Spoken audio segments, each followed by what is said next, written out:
episode, we talked to Jason Kitcat, Director of Human-Centered Design at the Connected Places Catapult.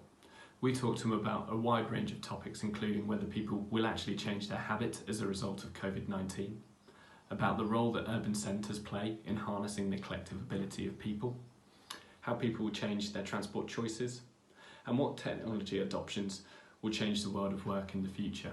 So we hope you enjoy. But as ever, if you've got any questions or if you'd like to engage in a conversation around these trends, then please feel free to get in touch. So hello, I'm Jason Kitcat. I'm Director of Human-Centered Design at the Connected Places Catapult, a government-backed innovation agency. I've been working in the intersection between technology, public services, and change for my whole career, and I've worked in a variety of places. I was head of technology for NetMums. I worked at various open data foundations. I was leader of the council at Brighton Home City Council, and I've been a senior officer at Essex County Council. So that's my background, and my biases are that I tend to favour openness and collaboration over closed and proprietary. Connected Places Catapult is funded by Innovate UK, which is part of government, but we do paid work as well with public sector and private sector partners. And our aim is essentially to accelerate innovation in our field of expertise, which is around what would be called things like smart cities, modern transport, connected cities, open data. It's that whole kind of innovation in the built environment. And so, you know, we work with things from a range from central government on how to use digital technology to radically rethink the planning system, to working with Nissan on how to make self-driving cars drive in a more smooth and human way. So it's a really broad range of things. And, you know, we've got teams working on VR and drones, help Network Rail check overhead wires, to teams going out to help African cities see which types of technology could help them solve their challenges and problems.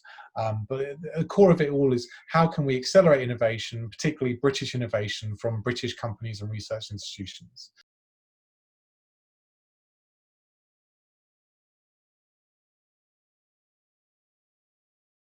The first thing to say is that any survey has to be taken with a pinch of salt. We know that self-reported surveys of people saying what they will do are highly unpredictable. You know, we all say we're going to sleep better and eat better and exercise more. The vast majority of that don't achieve that on a regular basis, sadly. So people saying they're going to do that isn't the same thing as that it will happen. But I do think that the hard shove of the physical distancing and the restrictions on going to work and movement have made people face up to fears and doubts about remote working that they wouldn't have otherwise done. Just anecdotally speaking to people in sectors as broad as local government to food technology, I've heard people saying, I've never realised I could do as much as my job from home as I'm now achieving. And even when things go back to whatever the new normal is, actually, I don't need to go into the office more than once or twice a week. So I do think people's mindsets are shifting, and managers are having to accept a different way of understanding how they can have an overview of people's work. I think the other big element, of course, is that offices are a huge fixed cost. And while there have been things like trying to increase occupation rate and hot desking and you know, putting hubs in lower cost areas and all those out of town office parks, we've always based most of businesses on the idea they needed a physical space for the people to gather together. You know, with exceptions in the recent kind of 20 years, particularly in the tech industry, most have continued to do that, and actually a big part of your prestige was how nice your office was and how close to it was the centre of London. It was part of how things rolled. I do think that being challenged. I also, if I recall rightly, we in the UK do commute a particularly long time compared to most of the rest of Europe. And so we have more time recovered during this period at home than perhaps others, and more time to think, is it worth it? Now, I know that I'm listening to a lot for your podcasts now that I'm not stuck in a train for 3 hours a day. But on the other hand, you know, it wasn't otherwise that productive time, and it was very expensive to have the, you know, privilege of standing next to other people tightly enclosed in a carriage. So and if you think also about the low carbon transition that we need to do, does this mass commuting really make sense? And as a service-based economy already with a lot of knowledge workers, one has to question it. But there are lots of businesses that utterly depend on our physical presence, so I think there's going to be a lot of work done there. A lot of businesses aren't probably going to survive this transition, probably, sadly, and that will create a lot of questions about what does it mean to have a high street? What does it mean to, what is a city centre? Those kinds of things. But I think anyone saying they know with any certainty what the future holds would be lying. We just have hints. So, at the Connected Places Catapult, we have all the transport sectors all scratching their heads, looking at the data, trying to figure out what it means. No certainty, really, other than flying is probably not going to go back to where it was. Flying was very cheap and very prevalent. And unless there's an overnight turnaround in the medical knowledge around COVID-19, then I think, mass flights at the price it was is a distant memory, I think. But in terms of the mix of cycling, walking, trains, commuting, all of that, I think it's very hard to be sure, but I think there'll be less of it. That'll be my gut feeling. Well, I would say it's in the too soon to know, and I think all bets are off. I think you can see rapid technological adoption happening in a sort of forced way, which was unimaginable. The shift to online meetings and delivery services, the drone deliveries become much more plausible thing, and acceptable to the public than they were even 6 months ago. Whether they financially and technologically viable at scale is still unproven, but I think the public appetite has changed quite significantly on some things. The idea we're even talking about apps on everybody's phone to track us. Seriously. So there is a shift there, but I think it is very much too soon to say. And I think there will be a strong psychological pull on people to return to what they feel is normal. Whatever normal is. And so I think we should be careful not to waste a good crisis. How can we accelerate innovation, particularly British innovation from British companies and research institutions? So that's the approach. The teams I lead particularly work on things like service design and user research, human factors. So, for example, one piece of work we're doing is with Transport for West Midlands, understanding why people make the travel choices they do, and then using that data analysis and research to help the decision makers there choose how to make investment choices and decisions to encourage more sustainable ways of transport. It's all very well putting on another bus route, but if no one gets on the bus, then you haven't achieved anything. So understanding why people made the choices, why did they get in the car today, why did they choose to go there, which is actually surprisingly hard to do. We don't all check in to an app or fill out a survey when we get in a car or get on a bicycle, right? We just do what we do. And so actually, public authorities and decision makers need help and research to understand that. So that's some of what we do. We're really motivated by a number of particular focus areas, one of which is around sustainability and zero carbon future. Another one's about future mobility, those kinds of things, and a general opportunity for us to help level up the economy.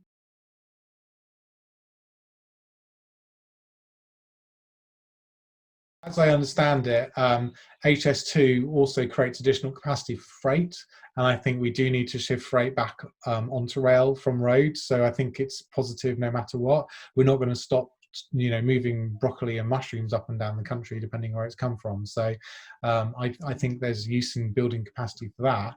I think, and we should have long ago, but we need to stop building road capacity. Obviously, unless we're building an entirely new town or community where it needs people to get in and out of it. But we know we've led the world on the proof that adding lanes to roads creates more congestion, doesn't solve it because you draw more traffic there. The M25 is the masterclass in that. So, but this is where you use infrastructure for light rail, for hard cycling infrastructure in the Dutch manner, because people still will need to get around, but it might be much more localized. If you're living and working from home, fine, but how do you get to the shops? How do you get to the doctors? How do you get to the library? If people in Copenhagen can do it all year round, but if they've got worse weather than we do, then we've really got no excuse. So I think there are choices to make. So any tax reform is really difficult politically because there are winners and losers. But if this is not the cover for a massive rethink of it, then I don't know what you're hoping for, right? Um, any major complex tax system accumulates complexity and inequities over time, and needs a refresh in the same way that you can only paint over the wallpaper so many times before you have to strip it back. And we have definitely got to that stage with our tax system in the UK, in my humble opinion. And a lot of sort of other commentators feel similarly. Whether it's about national insurance and income tax, or business rates versus corporation tax and dividend tax, they no longer really align with business as it operates today, with how land is used, or really fully recognise the nature of digital first business. So I do think there's an opportunity there. I mean, the most radical option would be to decentralise it. Who better to decide whether a business needs to be high or low rates than the local authority who actually know the place? And that is what most other countries do. So I think there are big opportunities there. I mean, I'm skeptical they're going to happen to the degree that I would like them to, but one has to think that if you told me in December that we would have a chancellor announcing hundreds of millions of pounds of money for furloughing staff and to prop up businesses, I would have struggled to believe it. And yet here we are. So, I think this is a genuine crisis of scale and significance. There is a real chance to have that big conversation.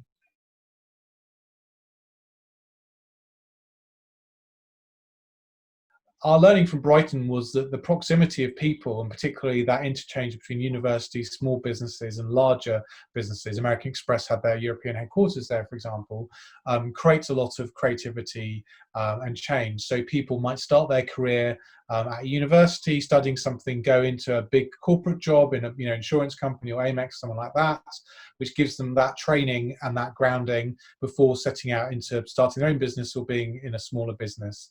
And you can't have just one or the other. You need that interplay. And a city of a certain size tends to be able to offer that more than a more rural setting. However, we may have been at peak city. So cities were definitely the thing, right? There was all this talk of modern urbanization, that 51% of the population were living in cities.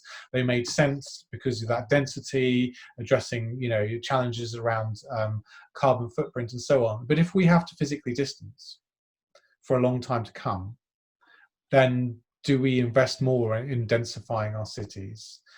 Is this the comeback for suburbia? Probably not. I really hope not. But is there a chance for perhaps our market towns and villages to resurge, and we stop the brain drain from those areas into cities? I think that's a live question. I think certainly the kind of spring of community and voluntary work and support networks in those areas, where there is no Deliveroo and other delivery services, Uber and all that kind of stuff, has been really interesting. So I think there's going to be a really interesting exploration of that. We were just starting on a government policy of levelling up, the idea that we needed to get a catch up for the northern cities who had in some senses fallen economically behind London and the southeast. I think we're in a very different conversation now. What does that mean? Are we still focusing on these urban centres as the ones that have the most GVA potential and the most employment potential? But if employment can be anywhere, what does that mean? Why would we spend carbon emissions, time and money schlepping people from one place to another so they can sit in front of a computer? In the broader economic sense, I think it will also depend on the nature of each economy. So I don't think there's one answer. So what happens in the UK can't be separated from the fact that we're in the process of re-establishing how we fit in the wider geopolitical world, which will be different to how Italy or France experience it to Japan and the USA. I think Australia and Canada are quite interesting for us as bellwethers to look at, having a sort of similar culture and politics and legal framework. So we should keep an eye on that. But I think it's going to be really tough. The thing is that while some types of businesses can hibernate for a few months, others are going to just not make it. What does that mean? as a society, do we want to pay for those people without work, those businesses that have failed, or are we going to let them die? And how are we making sure that we are only saving viable businesses, and the ones that we're going to die anyway are not being kept alive for longer? Those are really tough policy questions.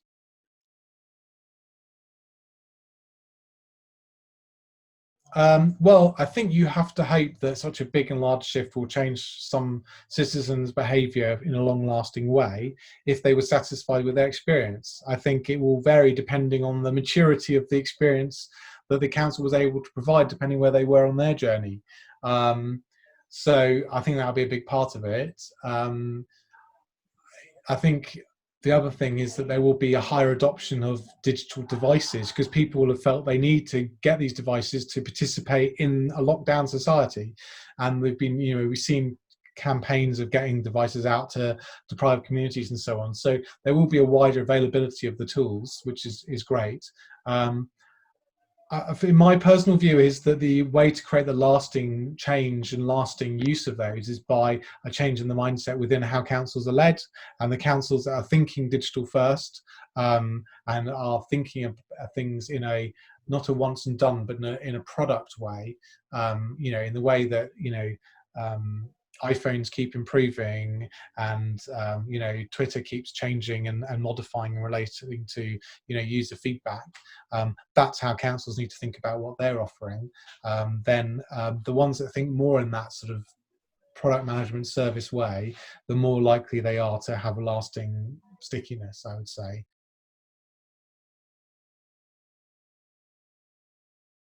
I think rather than a new innovation, I think what we're going to see is adoption changing very rapidly. So, a lot of people, the idea of not going to the gym, but doing it in their home was not very appealing. But by all the stats I'm seeing, lots of people are more than happily doing exercise classes with a teacher on the end of a video app. Similarly, lots of people have never tried food delivery services, and are now doing it, either because their favorite restaurant has now joined the app, or because it's the only way they can get some groceries delivered. So the adoption curve is shifting very rapidly.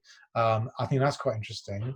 That, I think, has some implications for our conversations around what a public service is, right? Is Amazon, which pretty much everyone's depending on for something or other, now too important to be just a business? Or is it its delivery infrastructure? Can broadband be purely provided by the private sector when it's an essential connection to do work and know what the NHS is saying? So there's some big conversations around there, around policy landscape. I think it's really. So when I worked for NetMums, I worked for NetMums for like 3 and a bit years, and it was a completely virtual organisation from day one. So it's 50 people roughly, 49 mums and me, and I do think there's something interesting about the culture of work when the whole organisation is virtual, and when you create the right rhythm and patterns. And so most of the day was not spent on calls. It was spent doing work and using tools that are still around, like Basecamp and instant messaging to do the work. But for businesses that have had to suddenly switch off their office-based work, they are tending to do more calls to replace the meetings, because meetings were the work. So I think there's some really interesting, more thinking and work to do there, and the type of work and how we work, and tools and so on, which may have further implications for the nature of work. For me, the big one is, in most cases, most people's work doesn't need to be done 9 to 5. And I think we could probably release a lot of productivity, happiness, well-being for families if we let go of the presenteeism and saying, you know what, if you want to bash that report out from 6 till 8 before your kids need to go to school, or at 10 o'clock at night with a glass of wine, go do it. Like, why do we care?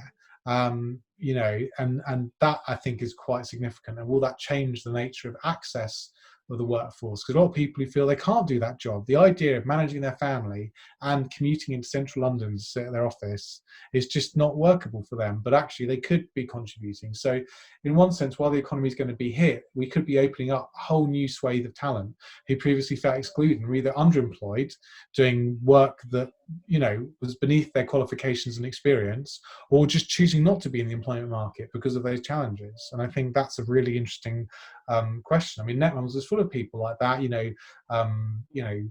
bioscientists and geneticists and all sorts, who just the corporate, well, after having becoming parents, felt the corporate world just did not work for them.